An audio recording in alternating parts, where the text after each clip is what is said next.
My name is Jessica Martinez, and I'm a 28-year-old ICU nurse at Mercy General Hospital.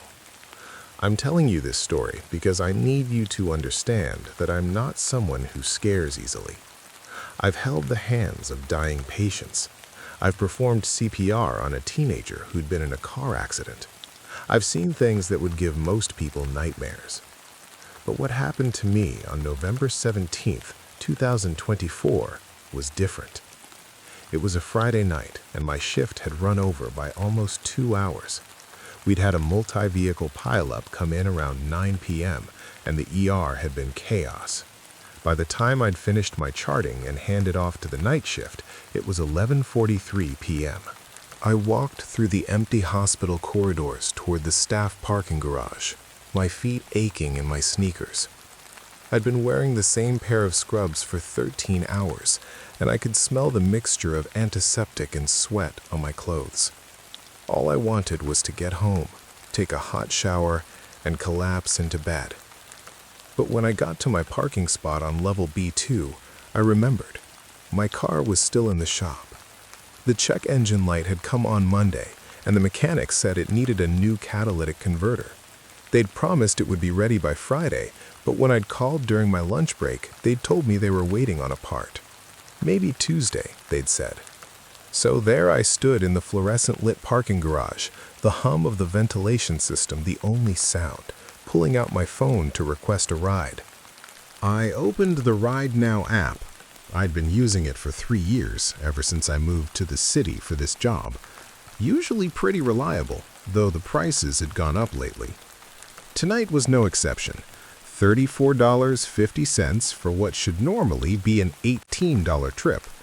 Surge pricing. I grimaced but pressed confirm. The app showed a car would arrive in 6 minutes. Driver, Marcus Webb. Vehicle, 2019 silver Toyota Camry. License plate, 8THP452. Rating, 4.97 stars, with 3,847 trips. I studied his profile photo while I waited. African-American man, maybe mid-40s, with a friendly smile and close-cropped hair going gray at the temples. He was wearing a blue polo shirt in the picture. The comments on his profile were typical. Very friendly. Clean car. Great conversation. One person had written, "Marcus knows all the best shortcuts. Got me to the airport 10 minutes early." That last comment made me smile. I appreciated efficient drivers. I walked toward the garage exit to street level, my footsteps echoing in the concrete space. As I passed the security camera near the stairwell, I noticed it was hanging at an odd angle, its usual blinking red light dark. I made a mental note to mention it to security, though I'd probably forget by Monday. The November air hit me as I emerged onto the street, cold and damp, with that smell of distant rain. A light fog was rolling in from the bay, the kind that made the streetlights look like they were glowing through gauze. My phone buzzed. Marcus has arrived. A silver Toyota Camry was idling at the curb, right where the app said it would be. The license plate matched, 8THP452. Through the windshield, I could see the driver, a black man wearing glasses and what looked like a dark jacket. I approached the car and opened the back passenger door. The interior light came on, and I saw him turn to look at me over his shoulder. "Jessica?" he asked. "That's me," I said, sliding into the back seat. The car was exceptionally clean, like immaculately clean. The seats looked freshly vacuumed, there wasn't a speck of dust on the dashboard, and the floor mats appeared brand new. A pine-scented air freshener hung from the rearview mirror, but underneath it I detected something else. A sharp chemical smell, like industrial cleaner. "How's your night going?" he asked as he pulled away from the curb. His voice was pleasant, with a slight southern accent I couldn't quite place. Georgia, maybe? Alabama? Long, I said, settling back into the seat. I sent a quick text to my roommate, Amber. In the ride, should be home in 20. Hospital work, he asked, glancing at my scrubs in the mirror. Yeah, ICU nurse. We had a crazy evening. Multiple trauma victims from a pile-up on the interstate. That sounds intense, he said. I really respect what you folks do. My sister's a nurse too, actually. Works in Atlanta. Oh yeah? What kind of nursing? Pediatrics, he said. She loves it. Says kids are more resilient than adults. Bounce back faster. The conversation felt natural, easy.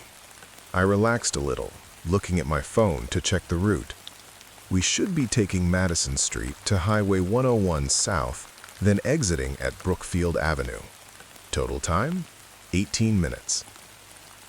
He turned onto Madison as expected, heading toward the freeway on-ramp. Traffic was light, just a few cars scattered here and there, some taxis, a couple of late-night buses. Normal for this time on a Friday. You always work the late shift? He asked. Couple times a week, I said. I actually prefer it. Quieter, usually. Well, except for tonight. I bet. I usually drive nights myself. Better fares, less traffic. Though you get some interesting passengers at this hour, he chuckled. Had a guy last week, completely drunk, insisted we stop at 3 different fast food places. Took 45 minutes for what should have been a 15-minute trip. I smiled. Did he tip well, at least? $5 on a $30 fare, Marcus said, shaking his head. But hey, it's all part of the job. We merged onto Highway 101, and I watched the city lights blur past my window. The downtown skyline was still lit up, office buildings with their after-hours cleaning crews making geometric patterns of illuminated windows against the dark. A plane descended in the distance, heading for the airport north of the city. Everything felt normal, routine. Then Marcus changed lanes, moving from the middle lane toward the right. I assumed he was just positioning for our exit, which was coming up in about 3 miles. But instead of staying in the right lane, he took an exit I didn't recognize. Harwood Boulevard. I leaned forward slightly. I think you might have taken the wrong exit. Nah, there's construction up ahead on your route, he said casually. It's been there for 2 weeks now. Adds like 15 minutes to the trip. This way is much faster. I take it all the time. I looked at my phone. The app still showed him on Highway 101, the GPS icon sliding along the blue route line. But that wasn't uncommon. GPS lagged sometimes, especially in areas with poor signal. You sure? I asked. The app didn't mention any construction. Yeah, the apps are always behind on this stuff. Trust me, I do this route 5-6 times a night. I'll have you home quicker this way. Something in my stomach tightened. Not quite alarm, just a small sense of unease. But his explanation seemed reasonable. Rideshare drivers did know shortcuts that apps didn't account for, and he seemed so confident, so matter-of-fact about it. Still, I kept watching my phone as we drove down Harwood Boulevard. The street was darker than the freeway. Fewer lights, more industrial buildings, warehouses with loading docks, a closed auto repair shop, a storage facility with chain-link fencing. Should be back on the main route in just a minute, Marcus said.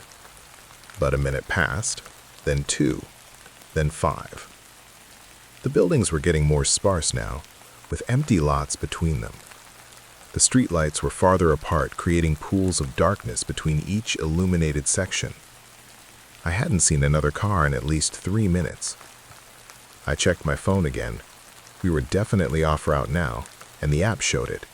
The blue line and our actual location had diverged significantly. The arrival time had changed from 12:04 a.m. to recalculating Marcus? I said, trying to keep my tone polite. I don't think this is the right way. The app is showing we're going in the wrong direction. Oh, the GPS is just confused. Happens all the time when you go off the main roads. We'll pop back onto Brookfield in just a couple minutes. There's a connector road up here. But something in his voice had changed. It was still friendly, still casual, but there was a firmness to it now, like he wasn't really open to discussion. I looked out the window more carefully now, trying to see if anything looked familiar. It didn't. To our right was a long chain-link fence with barbed wire on top, protecting what looked like an abandoned industrial complex. To our left, empty lots overgrown with dead grass and weeds, spotted with trash and rusted machinery. This wasn't a shortcut. This wasn't anywhere near my neighborhood. I really think we should turn around, I said, and I could hear my own voice getting tighter. This doesn't feel right. We can't turn around here, Marcus said, and his voice was still calm, still reasonable. There's nowhere to do it safely. These roads are too narrow. But don't worry, like I said, we're almost to the connector. I glanced at the driver's ID card displayed on the dashboard, required by the rideshare company. The photo showed Marcus Webb, 46 years old, with the same friendly smile from his profile picture. But now that I was really looking at it, something seemed off. The man in the photo had fuller cheeks, a slightly rounder face. The man driving had sharper features, more angular, and the ears were different. The Marcus in the photo had ears that stuck out slightly, while this driver's were flatter against his head. My heart started beating faster. I looked at my phone. No signal. How did I have no signal? I'd had full bars on the freeway. I need you to pull over right now, I said, not bothering to sound polite anymore. Right now, I want to get out. We can't stop here, Marcus said, and for the first time, his tone had shifted. Still calm, but with an edge to it. Something cold underneath the friendliness. Like I said, it's not safe. I tried the door handle. It didn't move. Child safety locks. The wave of panic that hit me was immediate and overwhelming. I yanked the handle again, harder. Nothing. I pressed the window button. The window didn't move. The controls are locked, the driver said, his voice now completely devoid of warmth. For safety reasons. Let me out of this car, I said, and I was proud that my voice came out strong despite the terror clawing at my chest. Let me out right now or I'm calling the police. You can try, he said, but as you've noticed, there's no signal out here. Tower's about 6 miles west. We're in what you might call a dead zone. That's actually why I like this area. Very private. He took a left turn onto an even smaller road, barely more than a dirt path with gravel. Tree branches scraped against the car's sides. The headlights cut through the darkness, illuminating nothing but trees and undergrowth. Who are you? I asked. My hand was shaking as I tried my phone again. No signal. I tried to dial 911 anyway. Call failed. Well, that's a complicated question, he said, philosophically speaking. You're not Marcus Webb. Very perceptive. No, I'm not Marcus Webb. Marcus Webb is a 46-year-old accountant from Sacramento who drives for Ride Now on weekends to supplement his income. He's probably home right now, watching TV with his wife. He has no idea that someone cloned his driver profile 3 weeks ago. What do you want? I asked, though I was afraid I already knew the answer. What do I want? He seemed to consider this as he drove deeper into the woods. I want a lot of things, Jessica. But right now, specifically, I want you to understand something. I want you to understand how perfectly the system is designed for someone like me." He glanced at me in the rearview mirror, and I could see his eyes clearly now. They were light blue, almost gray, and completely devoid of emotion, like looking at a shark. "Do you know how many people use rideshare apps every day in this city? Thousands, tens of thousands. And do you know how the verification system works? It's a joke. You take a selfie, you upload some documents, and boom, you're approved. They run a background check, sure, but that only catches people who've already been caught. What about people like me? People who've never been caught. People who are very, very careful." The trees opened into a clearing, and I felt my stomach drop. In the headlights, I could see a small concrete building, maybe an old pump house or utility shed. It looked abandoned, with rust stains running down from the roof and weeds growing up around the foundation. But the metal door looked new, with a shiny padlock hanging from the handle. He pulled the car to a stop about 15 feet from the building and put it in park, but he left the engine running and he didn't turn off the headlights. Then he turned around in his seat to look at me directly for the first time. Up close, I could see I'd been right. This wasn't Marcus Webb. This man was younger, maybe late 30s, with pale skin and those unsettling gray-blue eyes. He had a thin scar running along his jawline that hadn't been visible in the dim light before. "Here's what's going to happen," he said, his voice eerily calm. "I'm going to open your door. You're going to step out. If you try to run, you won't get far, and you'll only make things harder on yourself. If you fight, same thing. Your best chance, your only chance, is to stay calm and do exactly what I say. Do you understand?" Every muscle in my body was screaming to do something, but what? I was trapped in a locked car with a stranger in the middle of nowhere with no cell signal. Even if I somehow got past him, where would I run? We were miles from anything. "Why are you doing this?" I asked, stalling for time, trying to think of any possible way out. He tilted his head, studying me like I was an interesting specimen. "Here's what's going to happen," he said, his voice eerily calm. "I'm going to open your door. You're going to step out. If you try to run, you won't get far, and you'll only make things harder on yourself. If you fight, same thing. Your best chance, your only chance, is to stay calm and do exactly what I say. Do you understand?" He tilted his head, studying me like I was an interesting specimen. "You want the honest answer? Because I can. Because the society we've built, with all its technology, all its supposed safety measures, has created the perfect hunting ground. Everyone trusts the app. Everyone thinks it's verified, it's tracked, it's safe. But it's not. It's just the illusion of safety, and I exploit that illusion."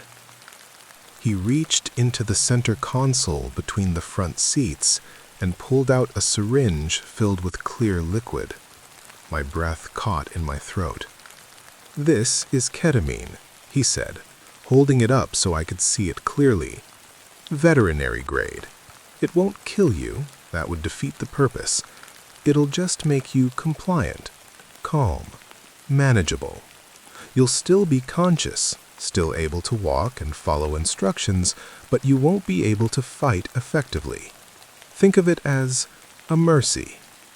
"Please," I said, and I hated how small my voice sounded. "Please, I have a family. My parents, my little brother."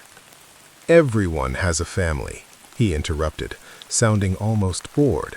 "That's not unique. That's not going to change anything." He turned back around and opened his door. The dome light came on, casting harsh shadows across the interior of the car. I watched in horror as he stepped out onto the gravel, taking the syringe with him. Through the window, I could see him walking around the front of the car in the headlight beams, moving with an unhurried, confident stride, like someone who'd done this before, many times before. My mind was racing.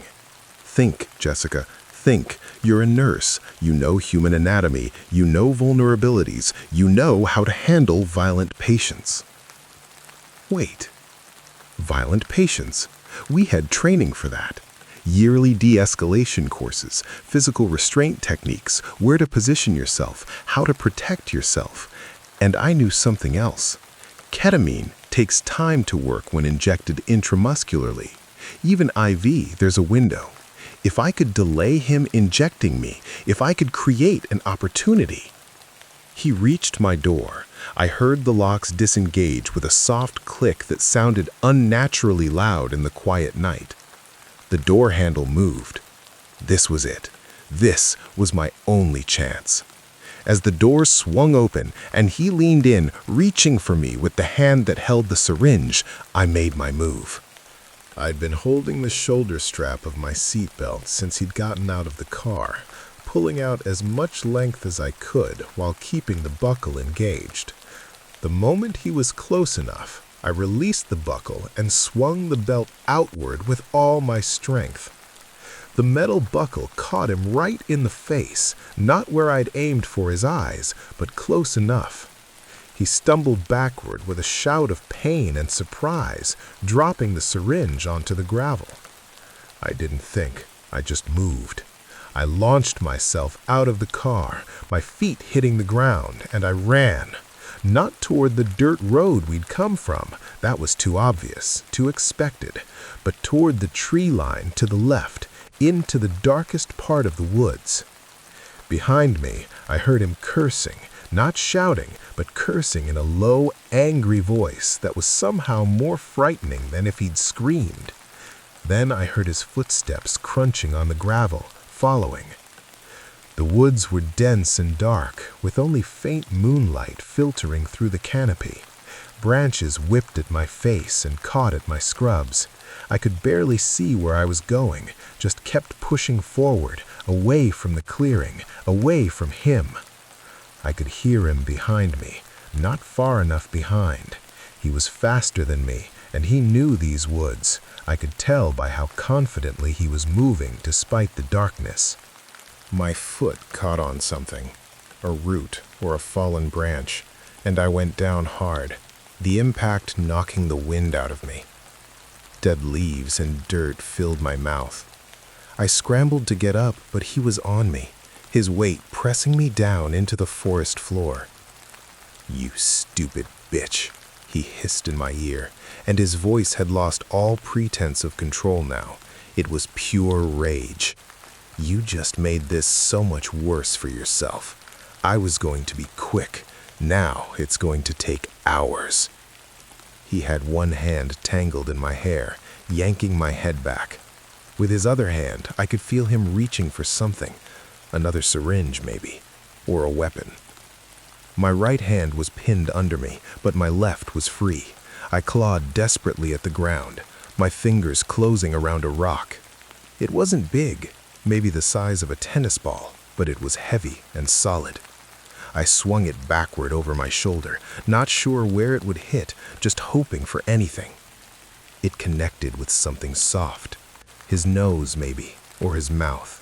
He made a choking, gurgling sound, and his grip on my hair loosened just enough. I twisted my body violently, throwing him off balance, and swung the rock again. This time I could see where I was aiming, his temple. The rock connected with a sickening thud, and he rolled off me onto his side, dazed. I didn't wait to see if he'd get up. I scrambled to my feet and ran again, the rock still clutched in my fist, deeper into the woods. But I was disoriented now. Which direction was I going? Where was the clearing? Where was anything? Then I heard it, the sound of running water somewhere ahead. A stream or creek. I crashed through the undergrowth toward the sound, branches tearing at my clothes and skin. The ground sloped suddenly downward, and I half ran, half slid down a muddy embankment, grabbing at tree roots and branches to slow my descent. At the bottom was a creek, maybe 12 feet across, the water dark and moving fast over rocks. Behind me, I could hear him coming again, slower now, breathing hard, but still coming. He was saying something. I couldn't make out the words, but the tone was conversational again, like he was explaining something to a child. That scared me more than the anger had. I splashed into the creek. The water was shockingly cold, instantly soaking through my sneakers and scrubs, coming up past my knees. The current was stronger than it looked, and the rocks underneath were slippery with algae. I nearly fell twice as I waded across, but I kept my balance and climbed up the opposite bank. At the top of the embankment, I found myself on what looked like an old logging road or fire access trail, two faint parallel ruts with grass and weeds growing between them. And to my right, maybe a mile away, I could see a faint orange glow against the low clouds. Light pollution. Civilization. I ran toward it, my wet clothes clinging to me, my body shaking from cold and adrenaline and shock. My lungs burned. My legs felt like they were made of lead, but I kept running. The sound of pursuit had faded. Either he'd lost me at the creek, or he'd given up, knowing I was getting close to help. But I didn't slow down to find out. I just kept running toward that orange glow. The logging road joined a paved two-lane highway after what felt like forever, but was probably only 10 minutes. And there, like the most beautiful thing I'd ever seen, was a 24-hour gas station, its fluorescent lights blazing against the darkness. I stumbled into the parking lot just as an elderly man in a Seahawks jacket was coming out with a fountain drink and a hot dog. He took one look at me, covered in mud and scratches and blood, soaking wet, shaking uncontrollably, and his eyes went wide. "Jesus Christ," he said, setting down his food and pulling out his phone. "What happened to you? Don't move, I'm calling 911. The words tumbled out of me in a rush. The fake driver profile, the kidnapping, the building in the woods, everything. Within 7 minutes, there were 3 patrol cars in the parking lot and an ambulance on the way. I gave the police everything I could remember. The name Marcus Webb on the profile, the license plate 8THP452, the description of the man who'd actually been driving, the location of the clearing with the shed, as best as I could describe it based on the roads we'd taken. They found the car at the scene about 40 minutes later, abandoned. The real license plate was underneath the fake one. The car had been stolen from a mall parking lot 3 days earlier. The interior had been wiped completely clean of fingerprints, but they found the syringe I'd made him drop, and the ketamine inside tested positive. The shed was worse. I didn't see it myself. The detectives wouldn't let me near it, but I heard about it later during the investigation. There were restraints bolted to the walls, chemical stains on the concrete floor, and evidence that it had been used before. Hair samples, trace DNA, scratches on the floor that suggested someone had tried desperately to escape. Those samples eventually matched 3 missing women from the past 14 months. All had disappeared after ordering late-night ride shares.